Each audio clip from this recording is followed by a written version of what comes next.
Exodus happened in America. Moses grew up in Egypt, the real Egypt. The Nile in Africa does not match the biblical Nile. It flowed into the Egyptian Sea. Look, and it is supposed to have 7 tributaries. The Nile of today does not. And America has much more pyramids. The Bible states that there were over 600,000 military-aged men roaming through Egypt in Exodus, which means there were millions of people if you include the wives, the children, and the elderly. Yet there is no evidence of this in modern-day Egypt. California is depicted as an island in all the older maps, and the California or Baja Sea is called the Red Sea. The Jesuit maps depict California as a peninsula by 1698. California finally looks how it appears on the maps today by the 1770s. California cannot return to its natural state due to all the dams and levees. Egypt is Hamite land. Mitzrayim is a son of Ham. Hamite land stretched from the Mississippi River to the west coast. When Moses split the Red Sea, he was leading the Israelites into California, aka Canaan, the son of Ham. Canaan had 11 sons. Sidon is Sedona. Phoenicians are from Phoenix. Sedona and Phoenix were on the coast of the Red Sea. The Red Sea of today is the Arabian Gulf. Look, the Hittite Canaanites were from Canada, as you can see here. These are Hittites. These are Hittites. They will die with the lie that this is their land. After the Israelites cross over the Red Sea, they stop in Elim for water. California has thousands of springs. Then they reach Mount Sinai, which is ironically near Joshua Tree. The first 5 books of the Bible are the books of Moses. Then Joshua takes over after the death of Moses. The Canaanites crossbred with the Nephilim, the fallen angels, which produced the Anakim and Rephaim, which were hybrids. Half giant, half human, like Goliath or King Og. Joshua and the Israelites failed to completely wipe out the giants and Canaanites. Some of these giants and Canaanites were very skilled and had iron chariots. Maybe they were tanks of some sort. And not all of them were evil. The Southwest has recovered the most giant skeletons. Giants are the descendants of the Nephilim, or fallen angels, Los Angeles. This giant was found in Southern California and was acknowledged and purchased by the Smithsonian. It was discarded as a fake even though they bought it after scientists examined it. There were dozens of findings, if not hundreds. Look, Western America has the most on Earth. See? That's why there was the Isle of Gigante. That's why Ezion Geber means giant backbone. The oldest and tallest cedars are in the Northwest. The cedars were sent from King Hiram to Solomon to build the temple. Hiram was up here. It makes sense to float the trees down the Red Sea. This only makes sense in American geography. This doesn't. That's why this was found in Brazil. Cedars in modern Lebanon are too small and too forked for lumber. Look, these are perfect. California has the oldest trees, though one was cut down by mistake, as well as the largest trees on Earth. These are mentioned in Isaiah. Look, do you see? And Hosea. America is the old world. There are no pyramids on African maps until almost 60. Listen, golf courses were never meant to be golf courses. They were sacred grounds, power grounds, ancestral grounds, where the tribes came together, not just to chill, but to sign peace treaties, break bread, and straight up demonstrate ancient tech from the old world. Let me break this down. You got Niagara on the Lake Golf Club, oldest course in North America. That's an ancient battlefield land. They will never tell you that's where tribes came in from the north, the Mississippi, all across Turtle Island. That was a peace ground. We would post up, do trade, and when the sun and moon aligned, we would show out with technology from the old world. Levitation devices, frequency tools, copper coil cymatics, we had it all. Same with Druid Hills, Georgia. They call it Drew Hills in the old maps. That was not a coincidence that they laid an 18-hole course on that location. That's where the Yamasee, Creek, and Washita met with the Blackfoot and Aniunwea. What if ancient Hebrew inscriptions were carved in stone right here in America? This isn't theory, it's physical evidence. In New Mexico, the Los Lunas Decalogue stone bears the 10 Commandments written in ancient Paleo-Hebrew, a massive boulder carrying words that match the covenant of Scripture, sitting on American soil. For this commandment which I command you on this day, it is not hidden from you, neither is it far off. But the word is very near you, in your mouth and in your heart, that you may do it. Deuteronomy 30:11 through 14. And in Tennessee, the Bat Creek stone was unearthed in an official Smithsonian excavation. Once labeled Cherokee, later confirmed to be Paleo-Hebrew, its inscription has been translated to say, for Judah, directly naming one of the tribes of Israel. 2 stones, 2 states, the same ancient language. evidence that points to a deeper story about who was here, long before the history books ever admitted. Scripture says his people would be scattered to the ends of the earth. These stones prove the covenant reached even here, seeds of Israel waiting to rise again. Hear the word of Yahuwah, O nations, and declare it in the isles afar off, and say, he that scattered Israel will gather him and keep him as a shepherd does his flock. Jeremiah 31:10. America isn't just a nation. It's the hidden Holy Land. You've seen me talk about the Serpent Mound, the Great Earthworks, the inscriptions like Los Lunas and Back Creek. Those weren't random history lessons. They were puzzle pieces, and now we're going to tie them together. The Bible tells us the 10 tribes of Israel didn't just vanish. In 2 Kings chapter 17, verse 6, it says the king of Assyria carried them away into captivity. Most people stop there, but that's not where the story ends. Because the book of 2nd Esdras, which used to be in the Bible until men removed it, picks up the trail. In chapter 13, verses 40 through 45, it says the tribes took counsel among themselves to leave the nations behind. They went to a further country where never mankind dwelt, so they could keep the law there.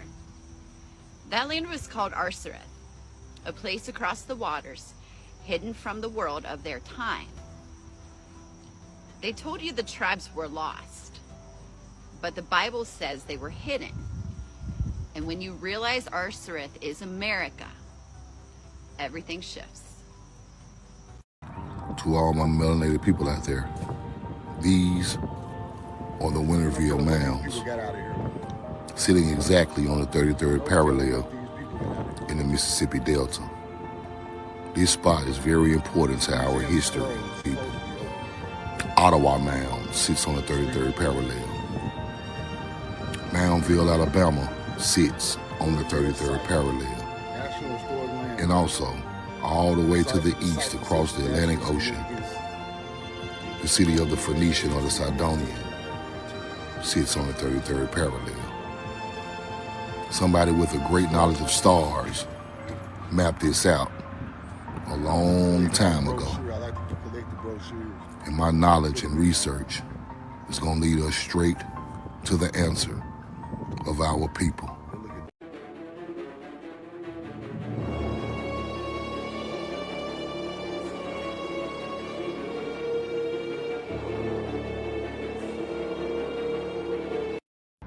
Look at this snake. Why is this on the Brooklyn Public Library? This is the Brooklyn Public Library, folks. Behind me, the Brooklyn Public Library. And then what do we have all the way across there? Check that out. Check that out. Look at that arch. We're gonna go check that out next.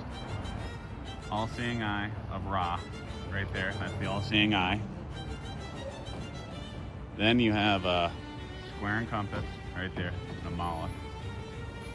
Up there you have the harp. There's a harp. Square and compass, Moloch. Brooklyn Public Library. 2 more Molochs all the way up there. 2 more Molochs all the way up there. And whose crown is that? So this is the Brooklyn Public Library. Oh look, a dragon. And then they have some masks over there. Oh look, there's a pine cone at the top of that, pineal pine cone. Check that out. That's a dragon. The Brooklyn Public Library. Look at that, 2 Molochs, 2 owl Molochs on top there. Then you have a cat. Look at that. Look at those stars up top. Those stars all the way up there. What do we have for symbols over here? Another crescent moon and a bunch of stars all the way around the top. But you see the crescent moon up there? Another star. I mean, those 2 owls right there are the most blatant. Most blatant. I mean, this thing is gigantic. Look how big that is. Look how big that is. Checkers, keyhole pattern all around the windows. Star. Brooklyn Public Library. Here are enshrined the longing of great hearts and noble things that tower above the tide. The magic word that winged wonder starts the garnered wisdom that has never died.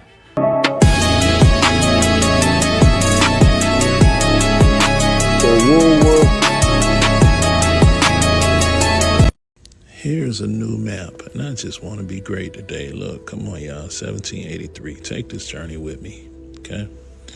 All right, so here's a big problem. I'm going to zoom up. Connecticut should be somewhere over here, but it's not. Connecticut is way over here, according to this map. See it? On Lake Michigan and Illinois. Notice there's a lot of states missing in this. So when you're looking for your elders, or they say they were born in the Carolinas, and we're thinking it's over here, but it's really up here because there's no Alabama, there's no Mississippi. Look, Louisiana, Florida's in Louisiana, according to this map. So it all goes by timeline, 1783. This is the only way you guys are going to be able to make some corrections when you're looking up family members from the past. And when they say they was born in a place like the Carolinas, when they was really born in what could be Ohio now, Kentucky now. See? Creek, Choctaw over here, Chickasaw over here, Cherokees over there. This is how you get the upper and lower creeks. Apache in Florida and East Florida right down here. This is the mix-up, man. You got to be able to correct yourself by finding the proper maps. And that would actually unlock a lot of things for you guys when you're doing your genealogy reports and things of that nature. But yeah, man, I'm just giving it to y'all, man. Pause this thing as need be. Because as you can see, look, Maine is way up here, out the way. Come on, some of New Jersey is actually Pennsylvania in this map. Right there, look. That's the Trickery Dickory Dock. Or, you know, lands getting fought over and conquered and extended over time. But yeah, man, I'm checking out. Peace.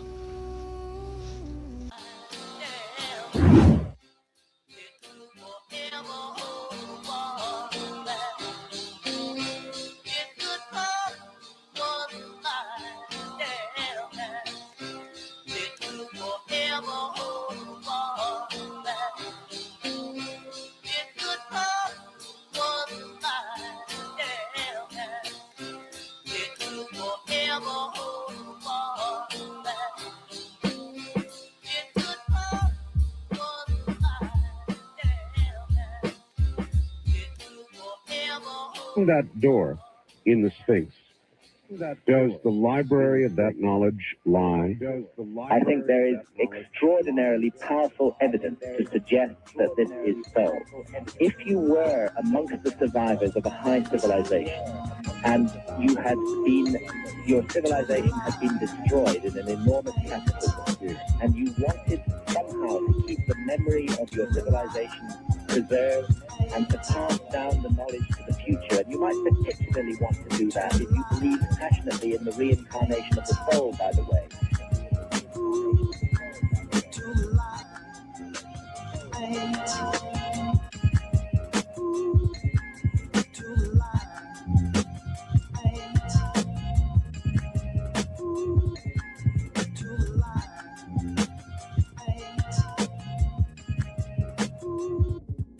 No one could think about Egypt or Freemasonry without thinking about pyramids. Inherently, they have become the symbolic representation for both. But why? According to the historical narrative, Egyptian hieroglyphics were completely unknown until the invasion of Egypt by Napoleon and the French. Even more astoundingly, Egyptian history had magically disappeared for over 3,000 years when fragments are recovered from the rubble in Rosetta.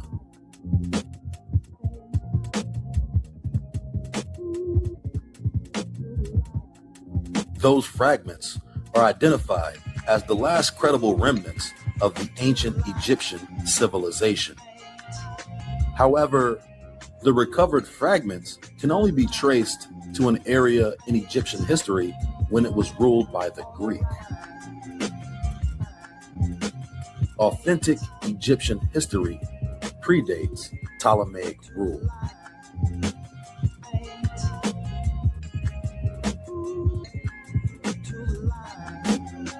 So the idea that the Rosetta Stone could be considered a credible remnant of ancient Egypt is far from the truth.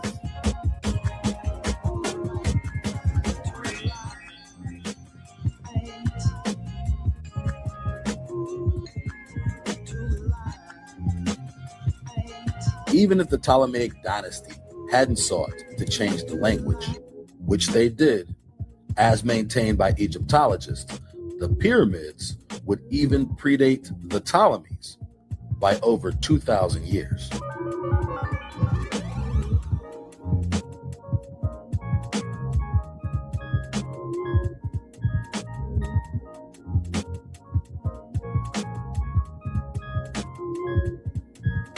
The question should be asked, how could the Egyptian culture and language have become lost when that area had been ruled by Arabs and the Caliphate for over 1,000 years before Napoleon invades Egypt?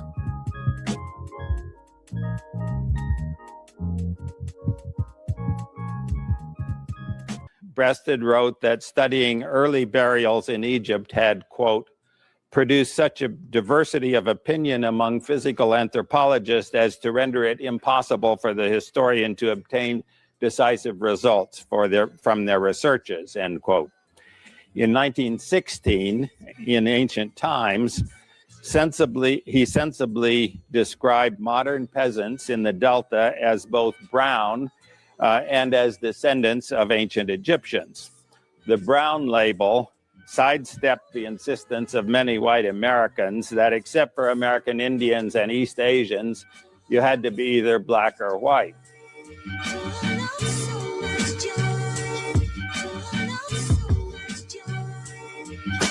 Shouldn't the Egyptians, aka Arabs, have known about Egyptian history before the Europeans?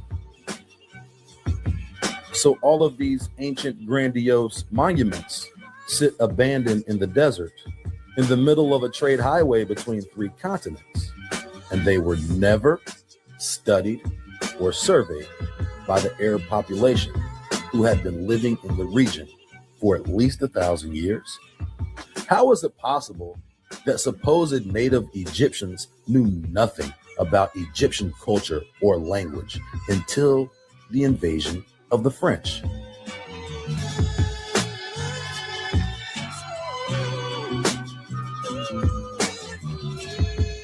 The Rosetta Stone and the pyramids had been there for thousands of years, yet the same people credited with some of the world's most advanced knowledge hadn't even cared to take a peek at a pyramid wall.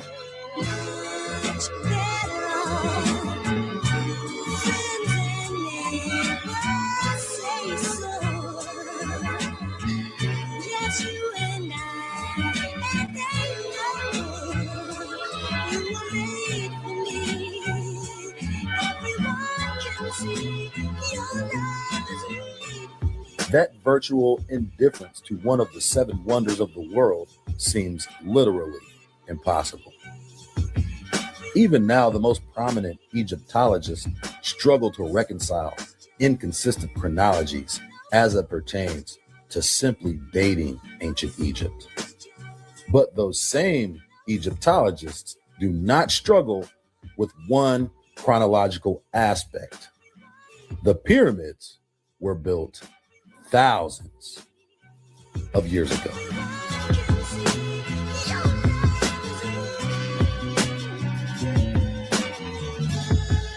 This point seems to have universal agreement across the world of academia. Most Egyptologists agree that the pyramids are at least 4,000 years old, and many have asserted that they are possibly 100 times older.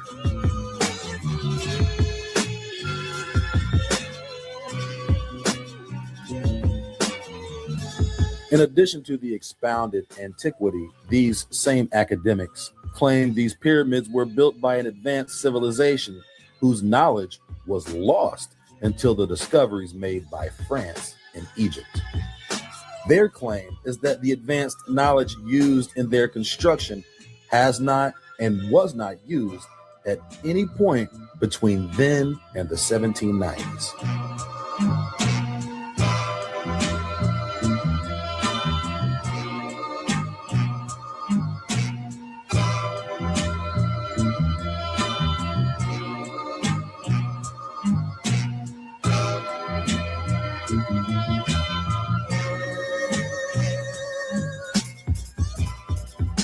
These are their two central points of deception when it comes to these monuments: their age and the sophistication of the process in which they were built.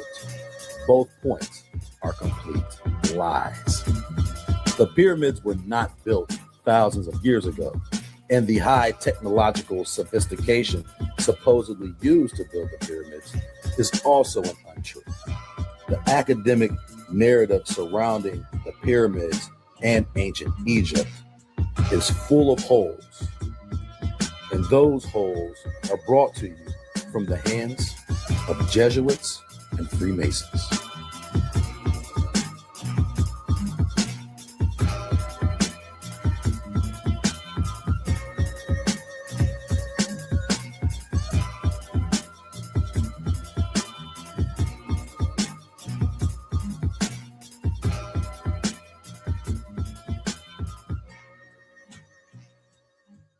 Quote, "The cradle of symbolism used in all masonry is placed by many of the best authorities in that country which they believe was first inhabited, i.e. the plateau of Tartary, and from there transmitted to this generation by the sages of India, Persia, Ethiopia, and Egypt.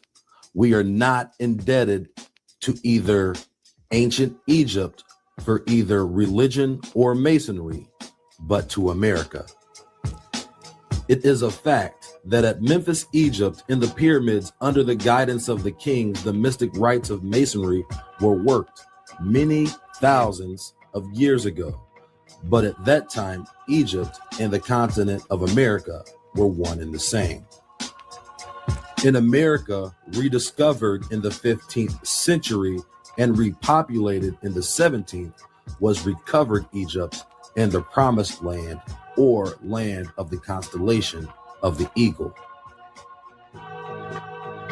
Study of the American constellations Scorpio, Sagittarius, and Capricornus reveals the immemorial antiquity of the name America and the significance of the arms of the United States. The fact once recognized that it is impossible to separate the eagle from America, the land shadowed with wings of Isaiah, over which accordingly appear two grand eagles.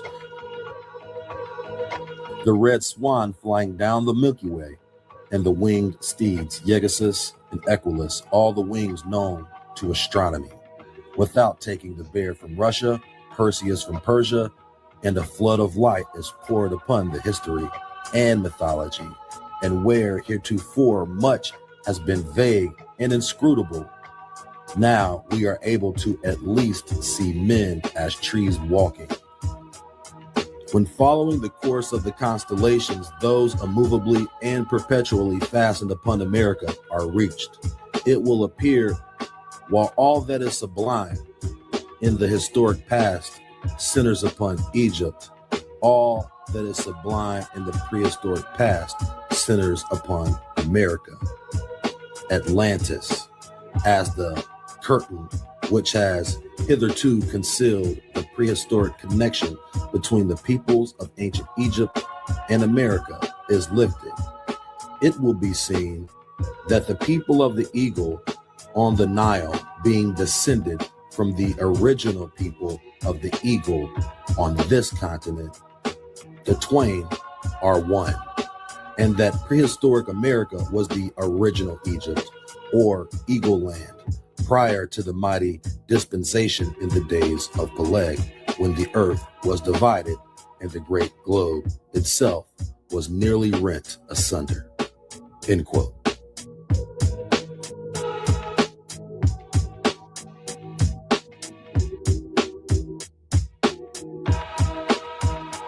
Quote, says Agassi, first born among continents, America has been falsely denominated the New World. Hers was the first dry land lifted out of the waters. Hers was the first shore washed by the ocean that enveloped all the earth besides, while Europe was represented only by islands. Rising here and there above the sea, America, Atlantis, already stretched in an unbroken line from Nova Scotia to the far west.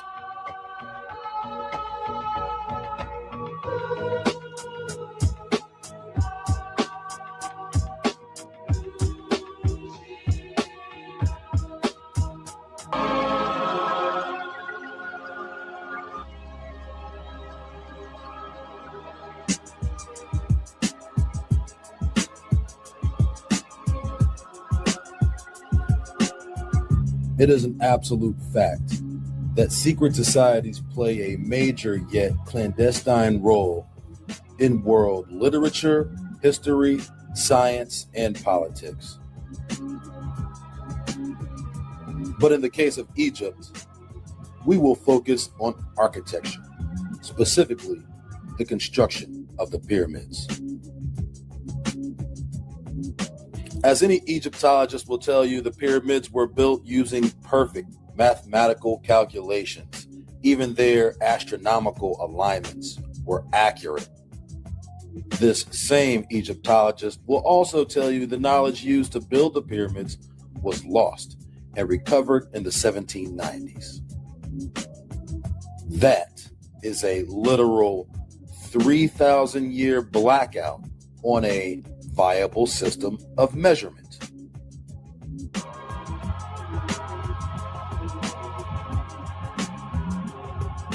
How could anything of architectural integrity have been erected anywhere within the area of Egypt, Europe, or the Middle East before the 1700s?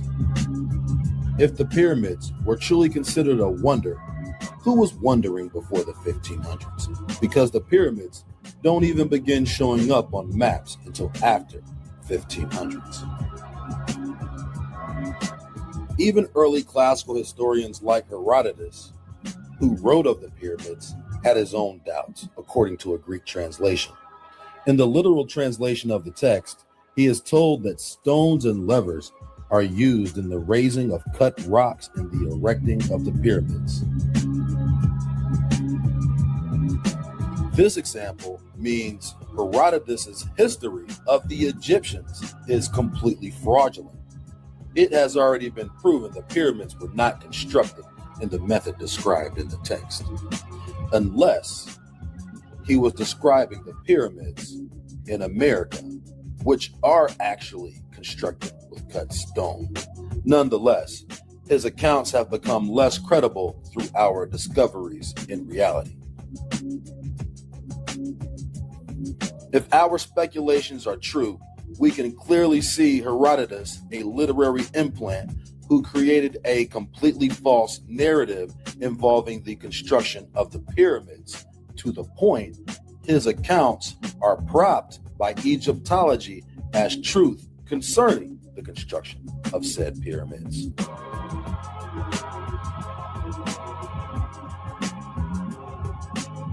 It should be important to note that Herodotus lived a full 2,000 years after the supposed construction of the pyramids. Most Americans don't even know how the Oroville Dam was built, which was less than 100 years ago. Those very same Americans don't know that without those dams, Central California would be underwater. Half the state would be a saltwater sea. If the average American doesn't know this, how could Herodotus or any Egyptian know how something was built 2,000 years ago without the proper records, which were lost for over 3 millennia? And I'm not talking monsters. The geometric details exhibited in these monuments were obviously indicative of an ancient civilization to everyone who knew nothing of the Americas. This high civilization recovered from the ashes of extinction brought new light into the world.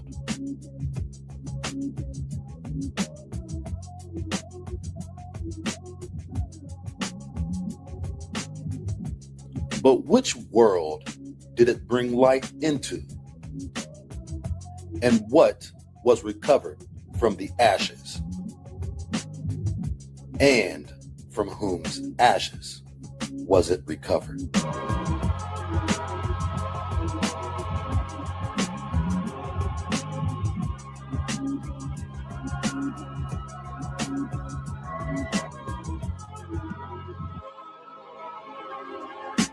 Edwin Blashfield's mural, Evolution of Civilization, anticipated by 2 decades the outline of Breasted's textbook. Egypt and America sit side by side in Blashfield's painting because Egypt is the origin of civilization, which progresses around the dome to its climax in America. It is hard to believe how the largest ancient structures in North America could ever have been misinterpreted as geological forms, even though hundreds of years of weather and vegetation had obscured them. We now know that Western Illinois was once home to America's largest prehistoric population at a site we call Cahokia. And yet this ancient monument was just barely saved from being plowed under. It was in the 1920s that Warren K. Moorhead, an archaeologist, came here to help the effort for the state to acquire this property.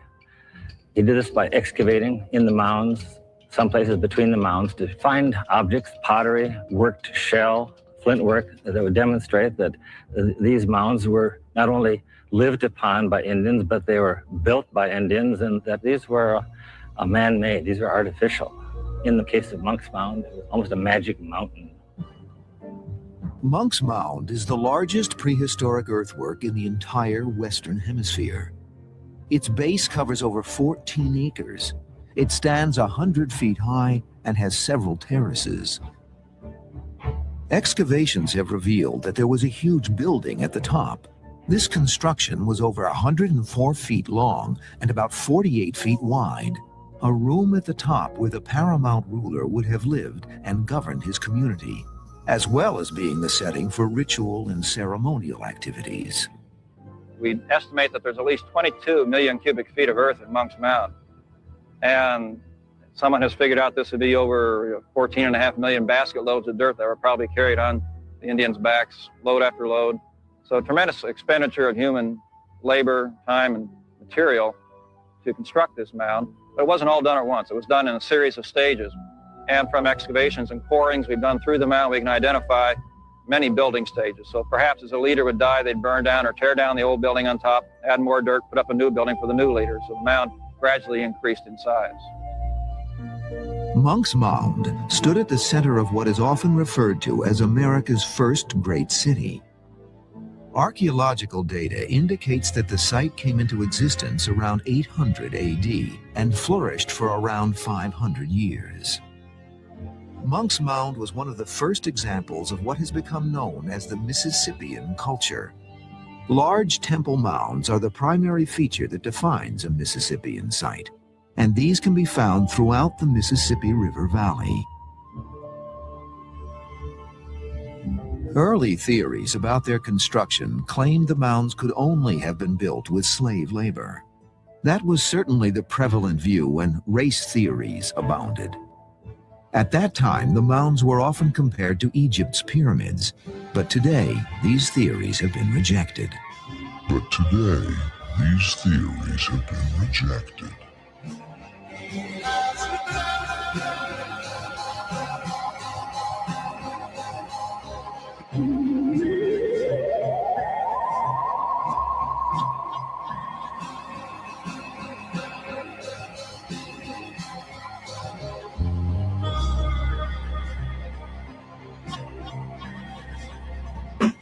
What happened to the great civilizations of ancient America?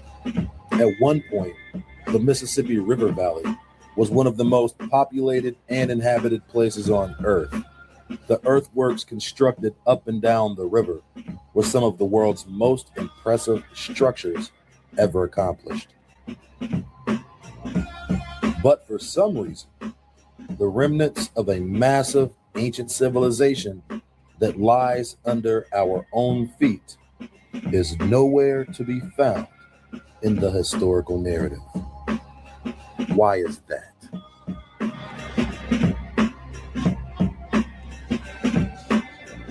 Did these people contribute nothing to the history of the world?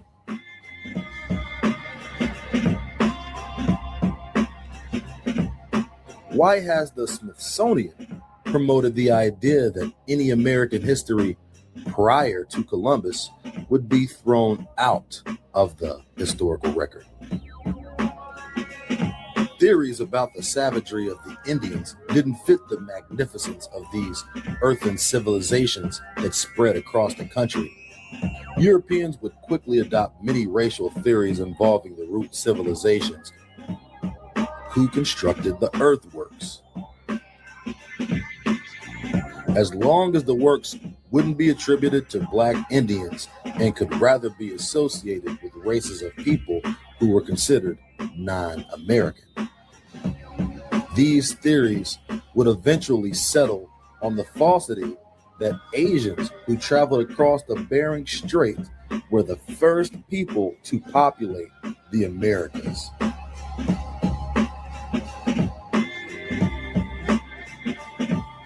This was an answer the whole academic community could support.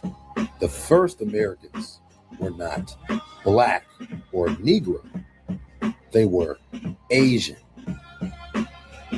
And not a civilization or race of people unto themselves. This essentially shut the case on the ancient history of the Americas. The continent was uninhabited until the Beringia migration. There was only one problem. There is no anthropological or archaeological evidence of any civilizations in pre-Columbian America being peopled by anyone but primarily Negroes.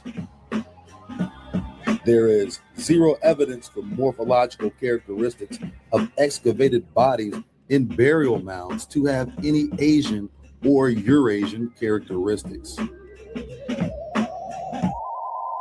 This essentially blows the top off any race theory that says Negroes did not inhabit the Americas prior to Eurasians. For this reason, pre-Columbian history of the Americas has been redacted from the classical historical narrative. To unravel the true history of America is to unravel the true history of Europeans.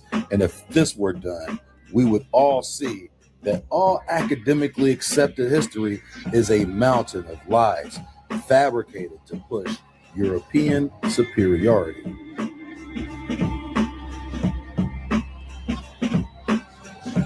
Not only were the Indians savages, but they had no language and built nothing of significance. These lies permeate academia unto this day. If you let an Egyptologist tell you, the discoveries made by the French during their invasion of Egypt opened the world for the first time to the history of ancient Egypt, which had previously gone unknown. Again, we should ask, how? How could Egyptian history have been unknown? Remember, at the supposed fall of Egypt, at the end, it was a Roman province.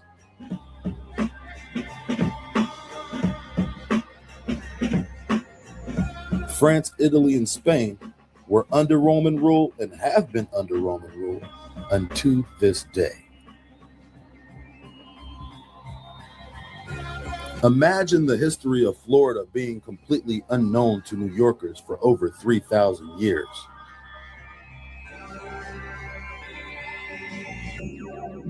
But also during that same time, Florida and New York were being ruled by the same country. Once again, why would it take Napoleon 6 weeks to cross the Mediterranean? Ever struggling upward with the passage of millennia, man pressed eastward and northward as far as the great ice cap would permit. At last the world's climate grew warmer, the ice cap began to retreat, and finally a means of progress was opened from Asia across narrow Bering Strait. Some unknown Columbus discovered America perhaps 10,000 years ago. Southward were more favorable climes, and these first inhabitants of America spread and multiplied. Civilizations rose and fell. From one of these, in what is now Mexico, centuries ago an upsurge of culture poured into the region of our lower Mississippi Valley.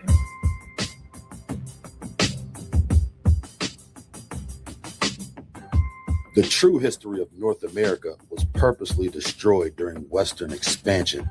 Any remnants of ancient civilizations were plowed, excavated, looted, burned, flooded, and even blown up. This was not just done to clear land for development. Indeed, some of the largest cities in America today are built upon massive Indian civilizations and burial grounds. But also, these cities were built upon Indian civilizations to make the history concerning the Indians vanish into oblivion. But one could ask, why would they destroy a people's entire history? Wouldn't they stand to learn something from the native people of the land? Although these are valid questions, they are missing one critical point that lies at the heart of every European.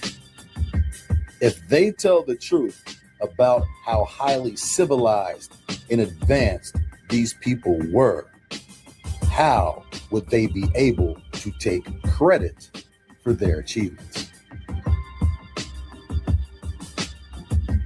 And as you know, the heathen prides himself on stealing the works of men and claiming them for his own. So is there any proof that the advanced mathematic, geometric, or astronomical technology used to build the pyramids of Giza was in practical application anywhere else on Earth between 2750 BC and the year 1798?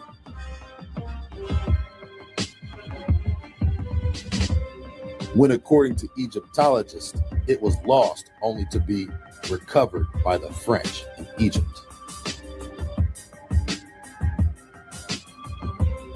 And furthermore, can we prove that these methods of astronomical construction were in practice prior to the discoveries by France?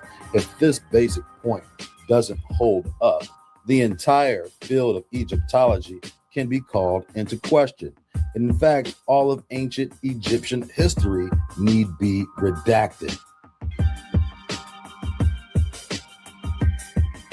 If the day should come when the most honored and awarded Egyptologist is questioned about the history of pre-Columbian America in comparison to ancient Egypt, he will be at a crossroads of conscience. Lie and advance his career, or tell the truth and ostracize himself academically, and never work for an accredited college or university again.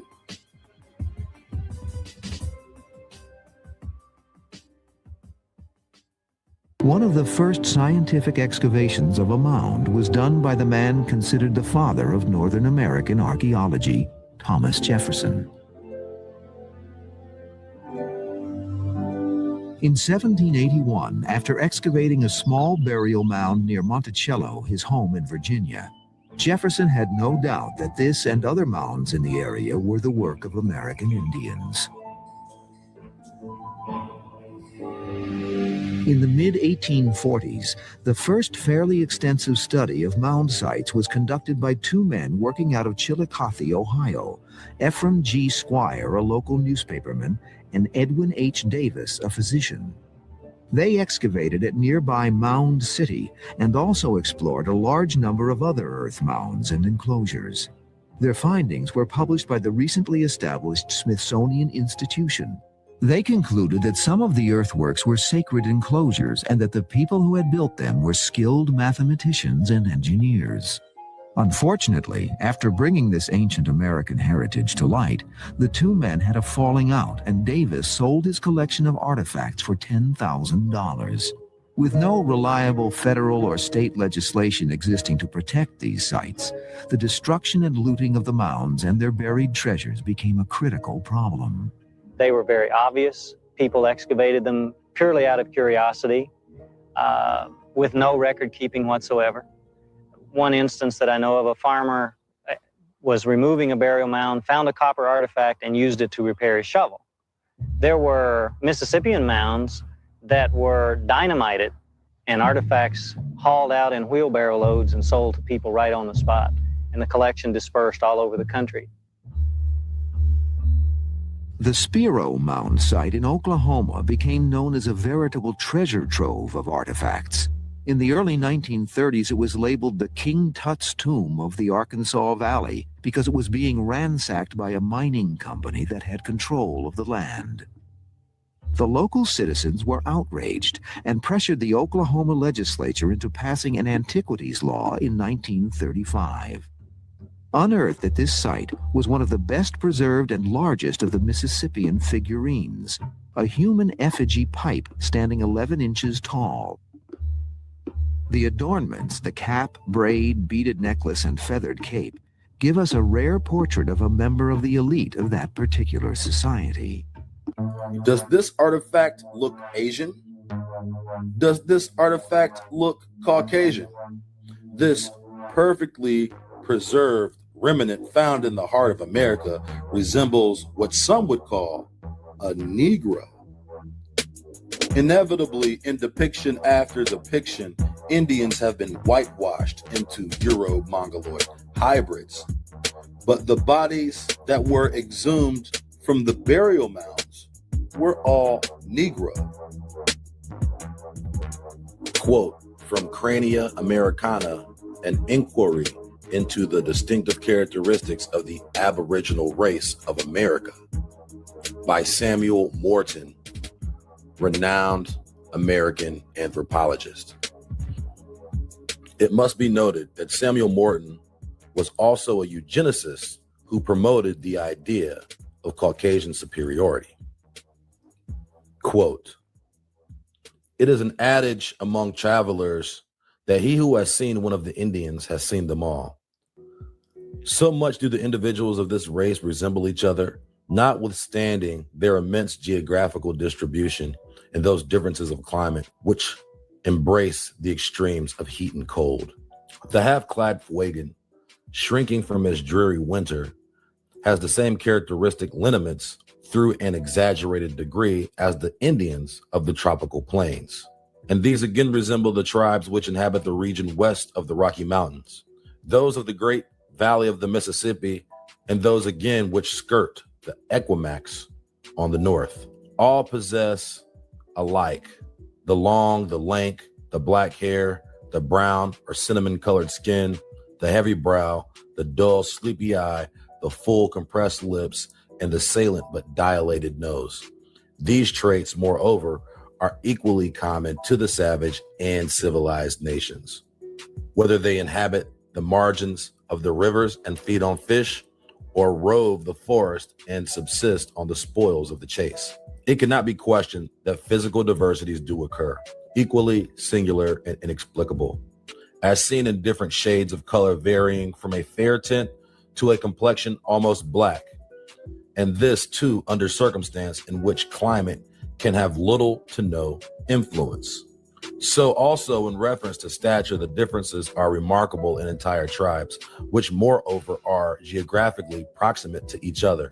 These facts, however, are mere exceptions to a general rule and do not alter the peculiar physiognomy of the Indian. Physiognomy physiology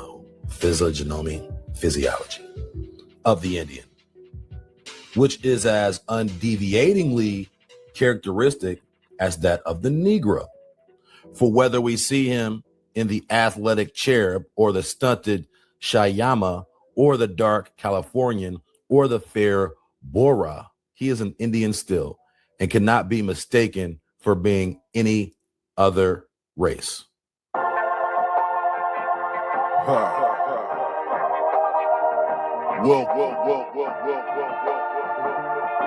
To the great escape of 2020.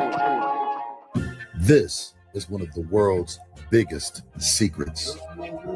In fact, the only accepted pre-Columbian theory is the Clovis first Beringia migration model, because it can be used to fit into their modified premise.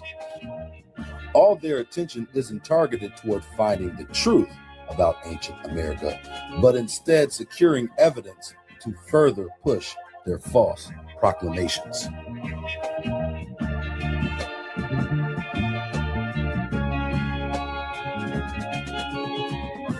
Their attention isn't targeted toward finding the truth about ancient America, but instead securing evidence to further push their false proclamations. The evidence clearly exists, contrary to their efforts to suppress, but the people will idolize their public figures and their supported and backed institutions of perversion. For example, if a black person living in America thinks they are liberating themselves by identifying as a black or African, they are living a double lie, neither of which is true. Black is a color, also meaning legally dead in the eyes of the law. Africa is a continent from which none of their ancestors are from. This is an idolized institution of perversion, a spell cast over the minds and souls of the blind and the wicked, who seek answers from those immoral institutions for the comfort of a good night's sleep in a bed of lies. A well-intentioned fool is still a fool indeed. Why do we blindly accept their answers as true when the same people who are providing the answers are guilty of conspiracy, theft, and murder? All of these institutions are guilty as charged, and this goes beyond a shadow of a doubt. So why do you keep believing their lies when it comes to your history?